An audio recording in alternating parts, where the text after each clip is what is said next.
ഇപ്പൊ പ്രശ്നം പതാകയുടേതാണോ പ്രശ്നം? ആണോ? ശിവൻകുട്ടി അങ്ങനെയല്ല പറഞ്ഞത്. ഒരു സ്ത്രീ, പരിചയമില്ലാത്ത ഒരു സ്ത്രീ ഇവിടെ ഇരിക്കുന്നു എന്നാണ്.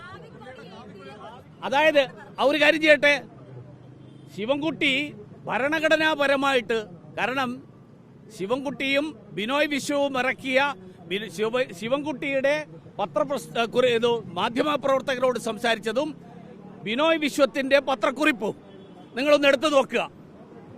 ആ എതിർപ്പ് കാവിക്കൊടിയോടാണെങ്കിൽ കാവിക്കൊടി വേണ്ട, കാവി ധരിച്ച മതി. അഭിനന്ദനാഥ് ടാഗോർ കാവി വസ്ത്രം ധരിച്ചിരിക്കുക. മുഴുവൻ കാവിയാവണം, കുറച്ച് മാത്രം കാവി പോരാ എന്നാണ് ശിവൻകുട്ടിയുടെ സമീപനമെങ്കിൽ അത് പറയട്ടെ. 2, ബിനോയ് വിശ്വം പറഞ്ഞത് ഇങ്ങനെ ഒരു സ്ത്രീയെ ഭരണഘടനയിൽ ഇല്ല എന്നാണ്. അപ്പോൾ ഭരണഘടനയാണ് പ്രശ്നമെന്നാണ് ഇവർ രണ്ടുപേരും പറഞ്ഞത്. അതുകൊണ്ട് ഇവർ രണ്ടുപേരും പറയുന്ന ഭരണഘടനയെക്കുറിച്ച് എനിക്ക് ചോദിക്കാനുള്ളത്, നിങ്ങൾ ആരെങ്കിലും ചോദിച്ചോ? നിങ്ങൾ നിയമസഭയിൽ കാണിച്ച കോപ്രായം ഭരണഘടനയുടെ ഏത് വകുപ്പിലാണ് പറഞ്ഞിരിക്കുന്നത്? അദ്ദേഹം ഭരണഘടനയുടെ വകുപ്പൊക്കെ പറഞ്ഞല്ലോ. നിയമസഭയിൽ ഈ ഡെസ്ക് തല്ലി പൊളിക്കുന്നത് ഭരണഘടനയുടെ ഏത് വകുപ്പിലാണ്? ഗവർണറുടെ പരിപാടിയിൽ ഗവർണർ എത്തിയതിനു ശേഷം വരുന്നത് ഏത് വകുപ്പിലാണ്? അതുപോലെ ദേശീയ പതാക, ദേശീയ ഗാനത്തിന് മുൻപ് ഇറങ്ങിപ്പോകുന്നത് ഭരണഘടനയുടെ ഏത് വകുപ്പിലാണ്? നിങ്ങൾ ആരെങ്കിലും ചോദിച്ചോ? അല്ല, ചോദിച്ചോന്ന്?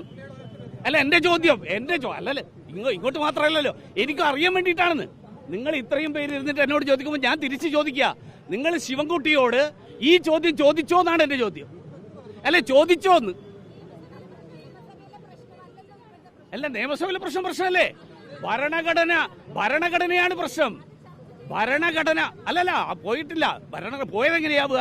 ഭരണഘടനയോടുള്ള അവഹേളനം എപ്പോഴും അവഹേളനാണ്. പോട്ടെ, രാജ്ഭവനിൽ 20 മിനിറ്റ് വൈകിയത് എന്താണെന്ന് ചോദിച്ചോ? ദേശീയ ഗാനത്തെ അവഹേളിച്ചുകൊണ്ട് ഇറങ്ങിപ്പോയത് എന്താണെന്ന് ചോദിച്ചോ?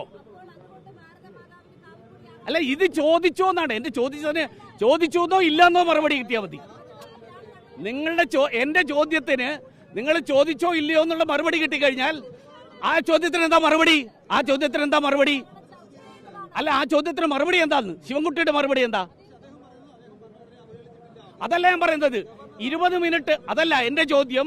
20 മിനിറ്റ് വൈകിയതിനുള്ള കാരണം അവഹേളനമല്ലേ? അല്ല, 20 മിനിറ്റ് വൈകിയ വരുന്ന ദേശീയ ഗാനത്തിന് ഇറങ്ങിപ്പോകും നടത്തുന്നു അറിയിച്ചിട്ടുണ്ടോ? അല്ല, എന്തുകൊണ്ട്? അല്ലല്ല, അത് അവഹേളനമല്ലേ? അത് അവഹേളനമല്ലേ എന്ന് നിങ്ങൾ ചോദിച്ചോന്നാണ്. ദേശീയ ഗാനം പാടാൻ അദ്ദേഹത്തിന് എന്താ എതിർപ്പ്? ആ കാര്യം നിങ്ങൾ ചോദിച്ചോ? നിങ്ങൾ ചോദിച്ചിട്ടുണ്ടെങ്കിൽ ആ ചോദ്യത്തിനുള്ള മറുപടി എന്താ? അതെനിക്ക് അറിയണം. അതെന്താ മറുപടി? അല്ല, അതെന്നെ ദേശീയ ഗാനത്തിന് എന്തിനാ അവഹേളിക്കുന്നത്?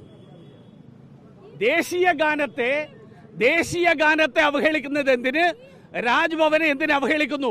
ഈ ചോദ്യം നിങ്ങൾ ചോദിച്ചിട്ടുണ്ടെങ്കിൽ ആ ചോദ്യത്തിന്റെ മറുപടി എനിക്ക് പറഞ്ഞതാ, അപ്പൊ ഞാൻ മറുപടി പറയാം. ഇപ്പൊ പ്രശ്നം ഭരണഘടനയാണ് പ്രശ്നം. ഭരണഘടന ശിവൻകുട്ടി പറഞ്ഞിരിക്കുന്നത് ഭരണഘടനയാണെന്നാണ്. ഭരണഘടനയിലെ ശിവൻകുട്ടി പറഞ്ഞത്. ശിവൻകുട്ടി പറഞ്ഞ ഭരണഘടനയിലുള്ളത് മാത്രമേ ഞാൻ അംഗീകരിക്കുന്നതാണ്. പാലക്കാട് ബിജെപി നേതാവ് ശിവരാജൻ പറഞ്ഞതേ, പാലക്കാട് ബിജെപി നേതാവല്ല. അതായത് ഞാൻ ശിവൻകുട്ടി പറഞ്ഞത് ഭരണഘടന ഇപ്പൊ പ്രശ്നമാണെന്നാണ്. ഭരണഘടന അനുസൃതമായിട്ടേ ഞാൻ പ്രവർത്തിക്കൂ. ഒറ്റ ചോദ്യമുള്ളൂ. അതായത് ശിവരാജൻ പറഞ്ഞതേ, എന്റെ ചോദ്യത്തിന് മറുപടി പറയുന്നു. എന്റെ സുഹൃത്തെ, ഞാൻ ആദ്യം ചോദിച്ച ചോദ്യത്തിന് മറുപടി അല്ല ഞാൻ ചോദിക്കുന്നത്. എന്റെ ചോദ്യത്തിന് നിങ്ങൾക്കാർക്കും മറുപടിയില്ലല്ലോ. നിങ്ങൾക്ക് ഭരണഘടനയെ കുറിച്ച് നിങ്ങൾക്ക് ആ ചോദ്യത്തിന് മറുപടിയില്ല. ശരി, അങ്ങേക്ക് ഇതിന് മറുപടിയില്ല. ബിജെപിയുടെ ഏറ്റവും മുതിർന്ന ഒരു നേതാവാണ് പറഞ്ഞത് ഇന്ത്യയുടെ പതാക മാറ്റി കാവിക്കൊടിയാക്കണമെന്ന്. അങ്ങേക്ക് അതിനൊന്നും മറുപടിയില്ല. അത് ബിജെപിയുടെ നിലപാടാണോ? എന്റെ സുഹൃത്തെ, ബിജെപിയുടെ നിലപാട് എന്താണെന്ന് നിങ്ങൾക്ക് അറിയില്ലെങ്കിൽ ഭരണഘടന ബിജെപിയുടെ ഭരണഘടന വായിച്ചു നോക്കുക. ബിജെപിയുടെ ഏറ്റവും മുതിർന്ന നേതാവാണ് പാലക്കാട്ടെ. ഏറ്റവും മുതിർന്ന നേതാവ് അറിയാം. അദ്ദേഹമാണ് പറഞ്ഞത് ഇത് മാറ്റണമെന്ന്.